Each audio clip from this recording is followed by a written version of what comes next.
சட்டமன்ற தேர்தலில் திருவள்ளூர், காஞ்சிபுரம், செங்கல்பட்டு மாவட்டங்களில் உள்ள தொகுதிகளில் அதிமுக சார்பில் போட்டியிட விருப்ப மனு அளித்தவர்களிடம் எடப்பாடி பழனிசாமி நேர்காணல் நடத்தி வருகிறார்.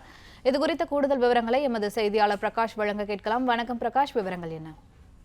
2026 சட்டப்பேரவை தேர்தலில் அதிமுக சார்பில் போட்டியிட விருப்ப மனு அளித்தவர்களுக்கான நேர்காணல் இன்றைய தினம் 4வது நாளாக நடைபெற்று வருகிறது.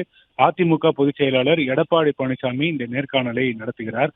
கட்சியினுடைய முக்கிய நிர்வாகிகள் முன்னிலையில இந்த நேர்காணல் இன்றைய தினம் நடத்தப்பட்டு வருகிறது. இன்றைய தினம் பொறுத்த வரைக்கும் திருவள்ளூர், காஞ்சிபுரம், செங்கல்பட்டு மற்றும் சென்னையில தென் சென்னைக்கு உட்பட்ட சில தொகுதிகளுக்கான நேர்காணல் இன்று தினம் நடைபெறுகிறது. இந்த நேர்காணலில் விருப்ப மனு அளித்தவர்கள் அனைவருமே பங்கேற்று இருக்கிறாங்க. அந்தந்த அதிமுக அமைப்பு ரீதியாக செயல்பட்டு வரக்கூடிய அந்தந்த மாவட்ட செயலாளர்களும் இந்த நேர்காணலில் பங்கேற்று இருக்கிறாங்க. இன்று மாலை கேரளா மற்றும் புதுச்சேரி மாநிலங்களுக்கும் சென்னை புறநகர் மற்றும் வட சென்னை பகுதியில் இருக்கக்கூடிய சட்டமன்ற தொகுதிகளுக்கான இந்த நேர்காணல் இன்று மாலை நடத்த திட்டமிடப்பட்டு இருக்கிறது.